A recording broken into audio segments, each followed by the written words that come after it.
এইবার জকিগঞ্জ খানাইঘাটের শতভাগ ফাঁস করা আমার জন্য সম্ভব ছিল, কিন্তু আমরা প্রমাণ করেছি আমরা গদির জন্য নয়, আমরা দিনের খেদমতের জন্য গিয়েছিলাম, প্রয়োজনে হলে আরো শতবার যেতে আমরা প্রস্তুত। আমাদের আঞ্জুমানে আল ইসলাম সমর্থিত কয়েকজন প্রার্থী আমরা দিয়েছিলাম। আমরা শখ করে দেই না, এই রাজনীতি আমাদের কোনো অভিলাষ নয়। আমাদের কওমের পাহাড়দারির জন্য অঞ্চল থেকে চাপ এসেছে, তখন আমরা সেটাকে স্বীকৃতি দিয়েছি।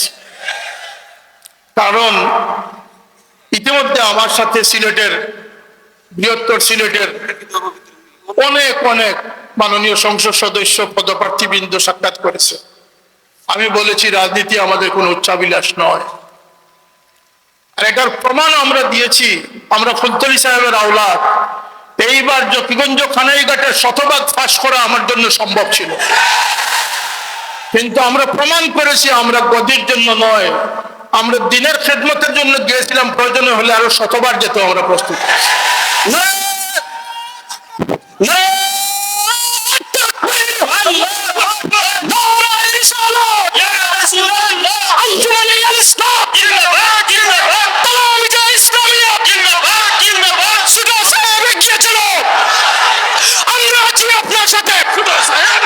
আমি অত্যন্ত সম্মানের সাথে সকল সংসদ সদস্য পদপ্রার্থীদেরকে বলেছি যে আপনারা যে অঞ্চলে ভোট করতেছেন, আপনারা হয়তো ফাঁস করবেন, না হয় ফেল করবেন, আপনারা চলে যাবেন আপনাদের রাজপ্রাসাদে, কিন্তু এখানে আমার সংগঠনের শত শত প্রতিষ্ঠান আছে, মসজিদ আছে, ইমাম আছেন, মুবাল্লিগ আছেন, তালামিজ আছেন, আল ইসলাম আছেন।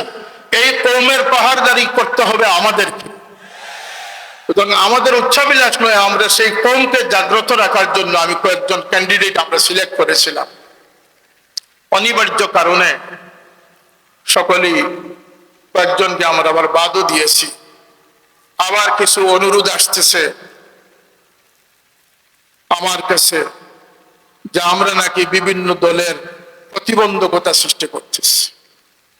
আন্তরিকভাবে যদি পরামর্শক্রমে হয় সেটা ভিন্ন কথা, কিন্তু আল্লাহর এই সৈনিকদেরকে হুঙ্কার দিয়ে, প্রপাগান্ডা করে, মিথ্যাচার করে দমাবার কোনো শক্তি এই দেশে নাই। কারণ এই দেশ আউলিয়া কেরামের দেশ। এই দেশ ইন্নাল আরদা ইয়ারিসুহা ইবাদিয়াস সালিহুন, এই দেশের কর্তৃত্ব আল্লাহ আপনাদেরকে দেন নাই, দিনদার পরেশগারদের হাতে দিয়েছেন।